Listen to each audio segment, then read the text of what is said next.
नवाज शरीफ ने आखिर खुद इतराफ़ कर लिया कि मुझसे बड़ी गलती हो गई है, जैसा हम चाहते थे वैसा बिल्कुल भी नहीं हुआ। नई आर्मी चीफ की तैनाती के लिए पंजाब, इस्लामाबाद, लंदन में बहुत सारे मीटिंग्स हुए। पीडीएम के सरबराहों ने असम मुनीर को चुना। शहबाज शरीफ तैनाती के लिए अपने मफरूर भाई के पास लंदन में गया, वहाँ फिर 2-3 मीटिंग्स हुए और उसके बाद फैसला किया गया, असम मुनीर को आर्मी चीफ बनाया गया। मगर नवाज शरीफ अब अपने फैसले पर खुश नहीं। खुश क्यों नहीं है, इस हवाले से आगे हम बात करेंगे। उससे पहले इमरान खान और परवेज इलाही के दरमियान तकरार के बारे में बात करेंगे। इमरान खान ने असम्बली तहलील करने का ऐलान तो किया, मगर असम्बली तहलील करना अब इनके लिए मुश्किल हो गई है, क्योंकि परवेज इलाही बीच में दीवार बन के खड़े हो गए हैं। जब इमरान खान ने परवेज इलाही से मुलाकात की तो परवेज इलाही ने कहा कि जो आप कहेंगे हम वो करेंगे, लेकिन दूसरे ही दिन परवेज इलाही ने बयान दिया कि 4 महीने तक मैं ऐसा फैसला नहीं कर सकता, 4 महीने बाद में देखूंगा, अगर उस टाइम हालात अच्छी होगी तो फिर असम्बली तहलील करूंगा। परवेज इलाही और उनके बेटे मोनस इलाही ने जनरल बाजवा की भी बहुत तारीफें की, जो कि इमरान खान को बिल्कुल भी हजम नहीं हुई। इमरान खान ने इमरान रियाज खान के शो में साफ साफ कहा कि जनरल बाजवा ने मुझ पर पीछे से वार किया है। इमरान खान ने ये भी बताया कि मुझे हटाने के पीछे अमेरिका का हाथ इतना नहीं था जितना बाजवा का था। इमरान खान जनरल बाजवा को बदतरीन इंसान कहा करते हैं और परवेज इलाही जनरल बाजवा को बेहतरीन। जब पंजाब में ज़िमनी इलेक्शन हुई तो पहले ही दिन परवेज इलाही के वालिद की तरफ से ड्रामा रचाया गया। परवेज इलाही ने पीटीआई का साथ तो दिया, मगर लालच की वजह से, क्योंकि अगर पीडीएम के साथ जाते तो वहां पर हमजा शहबाज को वजारत मिलती, तो इसलिए इन्होंने पीटीआई का साथ दिया। परवेज इलाही पंजाब का वजीर आला है और इन्हें पता है कि नेक्स्ट टाइम मेरा वजीर आला बनना नामुमकिन है, इसलिए असम्बली तोड़ने में ताखीर कर रहा है। इमरान खान अब परवेज इलाही के इस फैसले से थोड़े परेशान हो गए हैं, क्योंकि इमरान खान जिस पर भी ज्यादा ट्रस्ट करता है वो इंसान बाद में लोटा निकल जाता है। खैर, इमरान खान के मसले का एक आसान हल भी है, मगर नवाज शरीफ बेचारे की मसले का अब कोई हल नहीं। असम मुनीर करप्ट आदमी नहीं है। असम मुनीर का सियासत में बिल्कुल भी दिलचस्पी नहीं है। सियासतदान चाहे कुछ भी करे, असम मुनीर कभी भी इनके दरमियान नहीं आएगा। नवाज शरीफ का प्लान था कि जिस जर्नल को मैं सेलेक्ट करूंगा वो हमारे साथ देगा, जिससे हम इजीली इलेक्शन जीत जाएंगे, मगर नवाज शरीफ का ख्वाहिश पूरा नहीं हुआ, उल्टा बेचारा खुद फंस गए। जरदारी ने भी नवाज शरीफ से राब्ता किया है कि आपका फैसला हमारे लिए गलत साबित हुआ। पहले एस्टेब्लिशमेंट की मदद से हम इमरान खान के साथ लड़ते थे, अब इमरान खान के साथ लड़ना मुश्किल हो गया है। एक तो इमरान खान की 4 सूबे में इख्तिदार है, ऊपर से आप ऐसे जर्नल लाए गए जो सिर्फ पाकिस्तान की हिफाजत के लिए खड़े रहेंगे। दरअसल जरदारी बिल्कुल ठीक कह रहा है, क्योंकि पाकिस्तान के सियासतदानों को आदत पड़ गई है कि फौज किसके साथ होगी, यानी जिसके साथ फौज होगी वो आसानी से इख्तिदार में आ सकता है।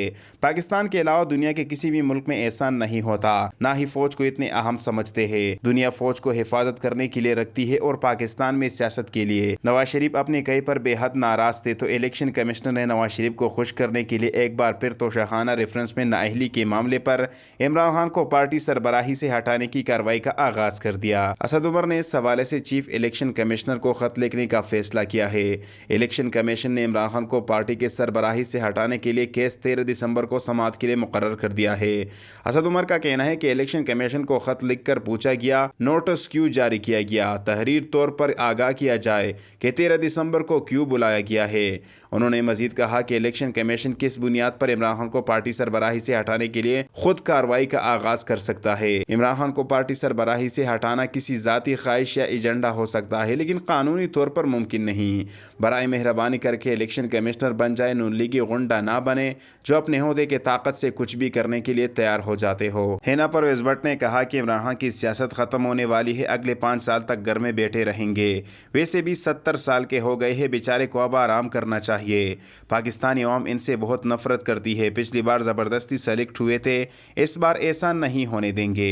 पीटीआई रहनुमा मसरत जमशेद चीमा ने जवाब में कहा कि डायलॉगबाजी बंद करे, अब तो आपकी गवर्नमेंट है, चलो हम ज़िमनी इंतखाबात की बात नहीं करेंगे। 2 दिन पहले आज़ाद कश्मीर में जो बल्दियाती इंतखाबात हुई है, ज़रा उसके रिजल्ट देके आपको चक्कर आ जाएंगे। इमरान खान के बारे में आपने जितना बकबक करना है कर ले, लेकिन लिमिट में, क्योंकि आम इंतखाबात के बाद मैं आपके साथ क्या करूंगी ये आप सोच भी नहीं सकती। सहाफ़ी अस्मा शेराजी जो फीमेल लिफाफी सहाफ़ियों में गरीदा फारूकी के बाद दूसरी नंबर पर है, उन्होंने इमरान खान को पैसे तनकीद का निशाना बनाया, कहा कि एस्टेब्लिशमेंट को अब खुलकर सामने आना होगा।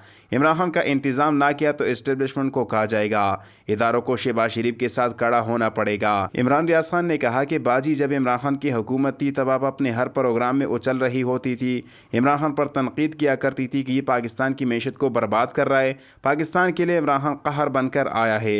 अब जब शहबाज शरीफ और जरदारी की क़यादत में मुल्क बर्बादी की तरफ जा रहे हैं तो आप शहबाज शरीफ के बजाय फिर से उसी इमरान खान पर तनकीद कर रहे हो। कर्नल शोजेब ने نے بھی اسما شیرازی کی گھٹیا ترین تجزیے پر تنقید کرتے ہوئے کہا کہ اپنے کنٹینٹ میں اپنے تجزیے میں تھوڑی بہتری لائے۔ میرے خیال میں ابھی تک آپ کو کسی اخبار نے نہیں کہا ہوگا کہ اس وقت پاکستان کے وزیر اعظم عمران خان نہیں بلکہ آپ کا دوست وزیر اعظم شہباز شریف ہے۔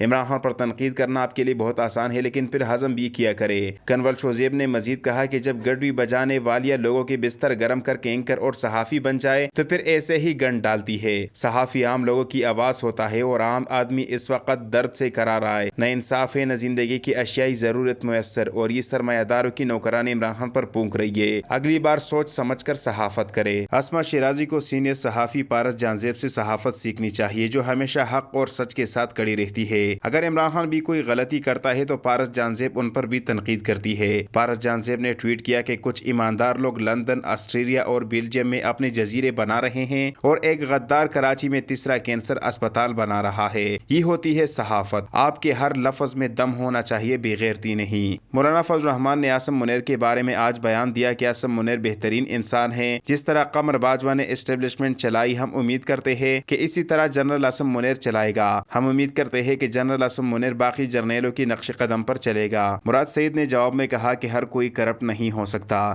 جنرل عاصم منیر اگر جنرل باجوہ کی نقش قدم پر چلا تو ملک ڈیفالٹ کیا خدا نخواستہ کچھ بھی ہو سکتا ہے۔ اپنے کام سے کام رکھے۔ جنرل عاصم منیر کیسا شخصیت ہے، زرداری اور نواز شریف سے پوچھے۔ اگر وہ آپ کو پریشان نظر آنے لگے تو سمجھ جاؤ کہ جنرل عاصم منیر باجوہ کے نقش قدم پر نہیں بلکہ حق اور سچ کے ساتھ چل رہا ہے۔ جنرل باجوہ ریٹائرمنٹ کے بعد راولپنڈی اسٹیڈیم میں Pakistan versus England test match نے دیکھنے کے لیے گئے تھے۔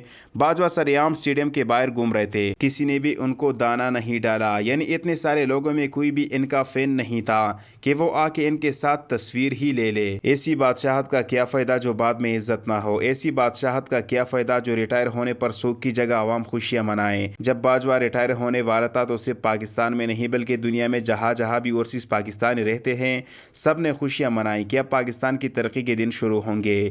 ارشد شریف اپنی ہر ویڈیو میں وہ کون تھا جملہ زیادہ استعمال کرتا تھا۔